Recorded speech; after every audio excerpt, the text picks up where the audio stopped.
Hey everybody, welcome to my channel, Spindle and Spoon Homestead. Today I am really excited to share about this thing. This is the Presto Precise digital pressure canner that I got for my birthday. I did not get this through any kind of sponsorship. This is something I put on my birthday wish list and some family members got it for me, and I'm really excited to use it and share what I think about it with y'all. So if you're not familiar with pressure canning, it's different from water bath canning, which is what I've done in some of my previous videos making jams and pickles. With a pressure canner, the doors open up wide. You can can a lot of other types of food like vegetables and meats that you can't safely can in a water pressure or a water bath canner. So it's a completely different thing, a different process. It requires a pressurized environment for a certain amount of minutes, depending on the type of food that you're trying to can. And I actually have a big, really nice pressure canner that's not digital. It's just the kind you put on your stovetop. And I've had it for several years now, and I'm just always too overwhelmed to use it. Like, I've watched videos and classes on it, I've read about it, and I know how to do it, but nothing is helping my anxiety with trying to use this thing. And maybe someday I'll be in a place where I can use it. But for now, I decided to go with a digital pressure canner because it takes away some of that anxiety for me, because it sits on your countertop, you plug it in, and you program the correct time for your recipe, and it does everything else. So it's like you don't have to worry about getting to the correct temperature like you do on a stovetop. So it's really exciting to me. I was still pretty nervous using it, as you'll see in the video, but not too bad. And what I made and what this video is about is homemade chicken broth. I was able to make 4 quarts of chicken broth that's now totally sealed in this mason jar, and it's shelf stable. I can put it in my pantry and take it out and use it to cook with anytime.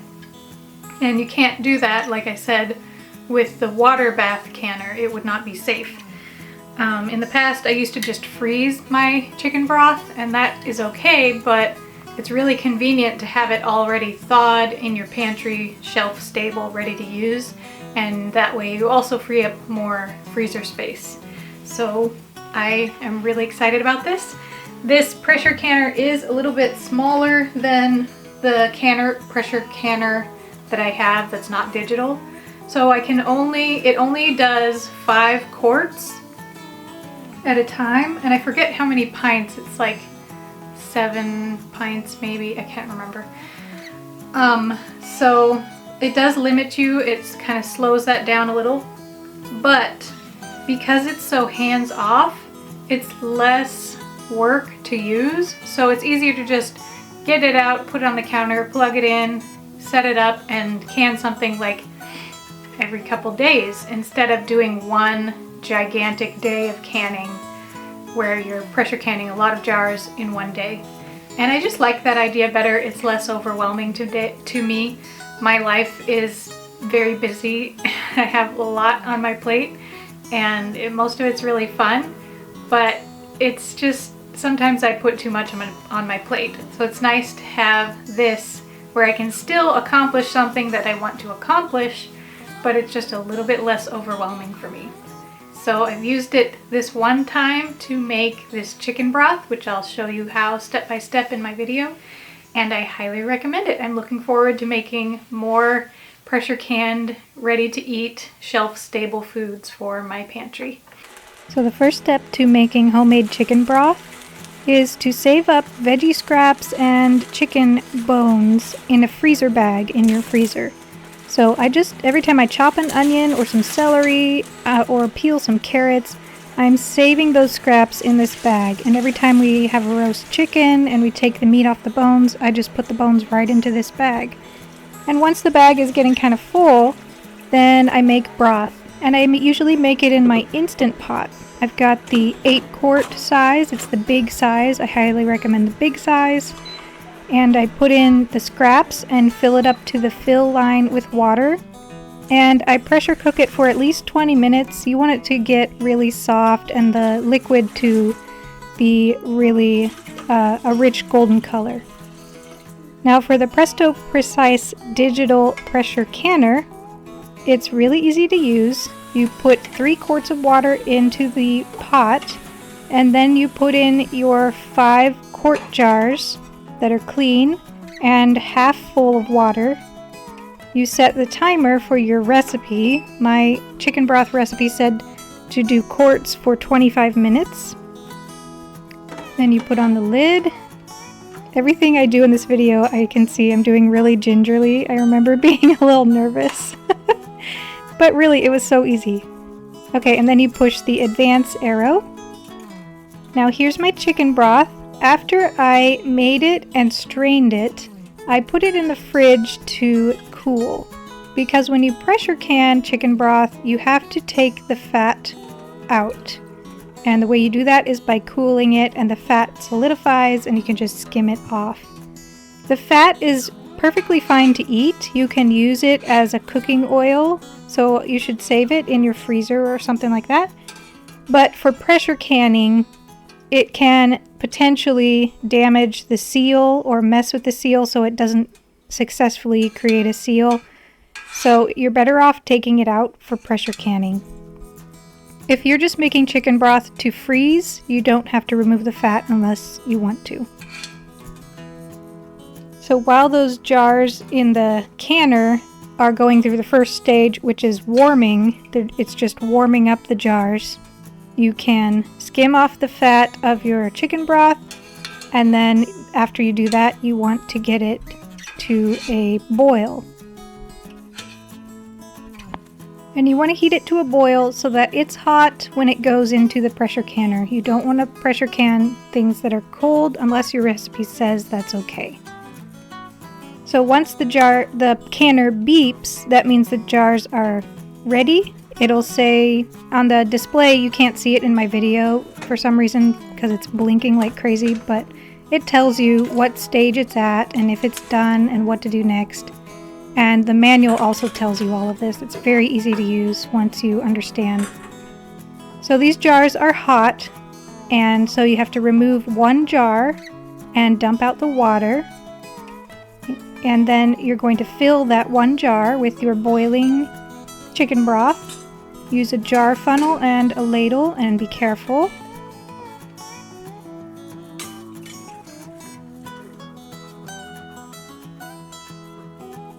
One thing I love about chicken broth is that it's free. It's free food if you save your scraps.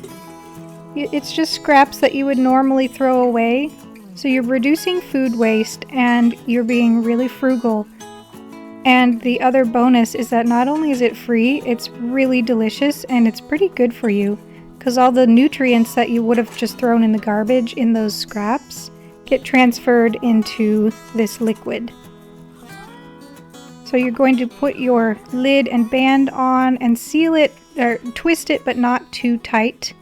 That's one thing you always do with canning. You twist the band, you screw the band on, but not super tight. Just barely tight enough with one hand because of the vacuum seal that needs to happen. Some air needs to escape out of the jar before it can seal. If you screw the lid on too tight, that will not happen properly.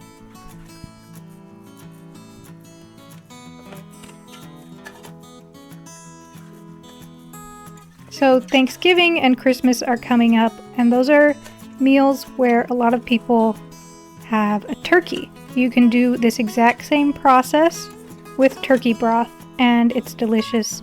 You can also do rabbit broth or beef broth if you have bones from that type of meat. Just be sure you're following a pressure canning recipe. Mine says to do chicken broth for pressure can it for 25 minutes in quart jars. So when the Instant Pot when I had a little less than a gallon bag full of scraps, and I filled it up to the fill line with water in the 8-quart Instant Pot, it made me just about exactly 4 quarts of broth, which is awesome.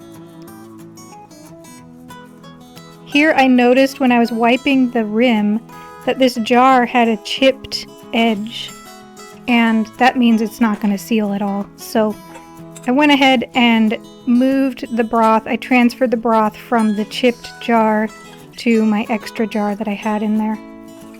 You always want to wipe your rims and check really carefully for any kind of nicks or chips along the rim that would affect the seal.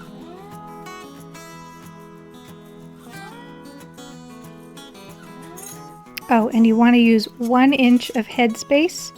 So that little green stick tool that I've been using, it measures headspace in a jar, the space between the top of the food and the top of the jar. You want 1 inch of headspace for this recipe, but each recipe is different and it will tell you what it needs. This part made me nervous because when I screwed on the lid, it was like making the jars wiggle a little bit, but it seemed like they were fine, so I went ahead and it was totally fine.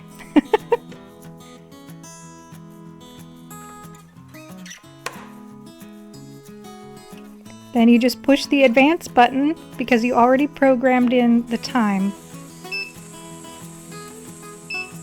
When it beeps at you, you put on the weight or the regulator, I forget what it's called, the little thing. And once it seals up, then it will start counting down the 25 minutes.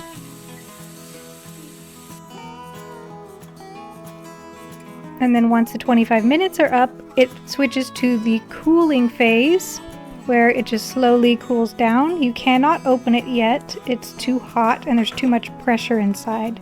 So you have to wait until the cooling phase is done, and it will beep when it's done, and then it will display that it's done.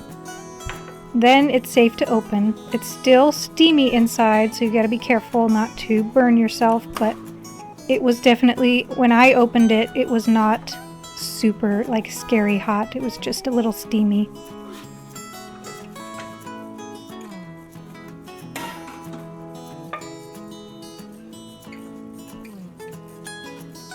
And once you open it, you can remove the jars. Make sure you lift them up straight up. Don't tilt them because the lids might not be fully sealed yet. They can continue to seal for quite a while as they cool. So try really hard not to tilt the jars or bump the seals or anything like that. And put them on a towel on your counter.